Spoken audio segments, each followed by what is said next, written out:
So let's talk about something that I think every creative person, every entrepreneur has gone through. It's that moment you have a brilliant idea buzzing in your head, and you just know it could be something big.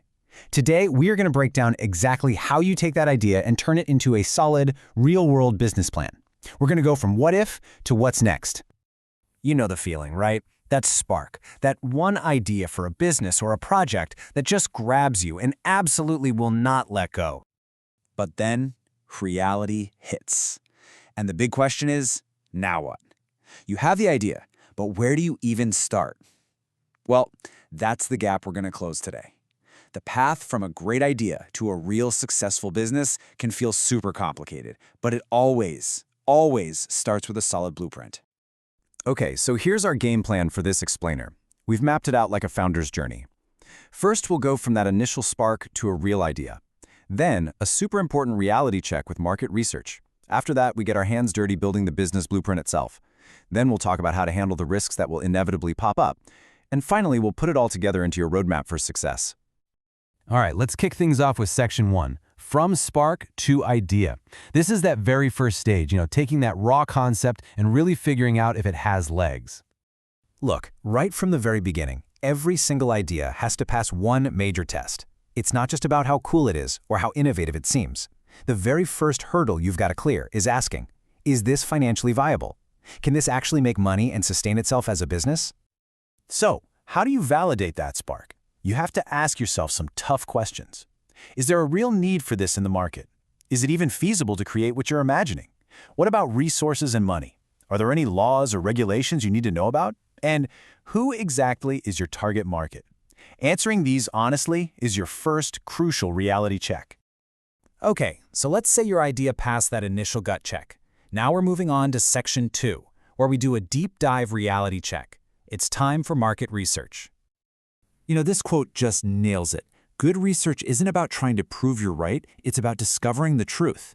Market research will either confirm your idea is solid, which is great, or it'll challenge it. And honestly, that's just as valuable because it can save you a ton of time, energy, and money down the line. Now, when it comes to the how of research, you've basically got two main paths. There's primary research, that's you rolling up your sleeves, creating surveys, talking to people, and gathering brand new information yourself.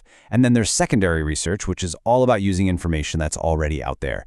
Think industry reports, articles, and data. The best plans, they use a healthy mix of both. So what are you actually looking for? Well, here's your checklist.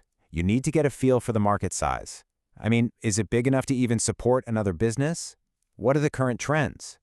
Who are your competitors, and what can you learn from what they're doing right and what they're doing wrong?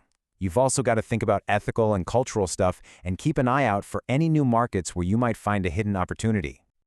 All right, you've done the work, you've validated the idea, you've done the research, it's go time. Welcome to section 3, building your business blueprint. This is where we actually start constructing the plan. First up is the vision statement. The easiest way to think about this is as your North Star. It's the big, ambitious picture of where you want this business to go in the future. It's all about your ultimate goals and the impact you want to make. Then you have the mission statement. Now, if the vision is your destination, the mission is the roadmap you'll use to get there. It's the how. It explains what your business actually does every single day, who you do it for, and how all that work is going to help you achieve that big, ambitious vision. And now for the part that makes it all, real, the financial plan. This is where you prove that financial viability we talked about at the beginning. It's all about making realistic projections, your costs, your potential revenue, and mapping out a timeline to actually becoming profitable. This section is the real heart of your business case. Of course, there are other core parts to the plan. You'll need all your basic business information, right? Your name, your legal structure. You'll need clear marketing strategies for finding and keeping customers, an operations plan for how you'll run things day to day, and as we're about to see, a really solid risk management plan. Every single one of these pieces is crucial. Okay, let's dive into section 4, navigating business risks. Because, let's be honest, no plan is complete if it doesn't prepare for what might go wrong. Being proactive here can literally save your business. And to really understand why this is so important, let's look at a story of what not to do. It's a pretty famous case from the music world that is just a perfect cautionary tale. I'm talking about the Sony BMG rootkit scandal. So what happened here? What went so wrong? Well, to stop people from illegally copying their CDs, Sony installed this hidden piece of software called a rootkit, which is basically spyware. It secretly installed itself on people's computers, it opened up huge security holes for hackers, and to top it all off, it was built using stolen code. The fallout was just massive. We're talking class action lawsuits, a public relations nightmare, and a complete breakdown of customer trust. It is a textbook example of what happens when you ignore all the legal, ethical, and reputational risks.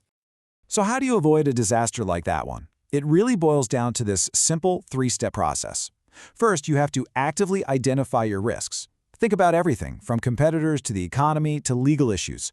Second, you develop strategies to manage those risks. And third, you create a contingency plan. That's your break glass in case of emergency playbook for the worst-case scenario.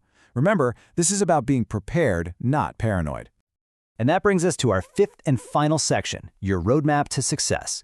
Let's pull all of these pieces together and see what it looks like. You know, maybe the single most important thing to remember is this. A business plan isn't something you write once, print out, and then shove in a drawer. It is a living, breathing document. It's meant to grow and change right along with your business. As you learn new things and as the market changes, your plan has to change with it. So let's just do a quick recap of our founder's journey. It all starts with that creative spark, right?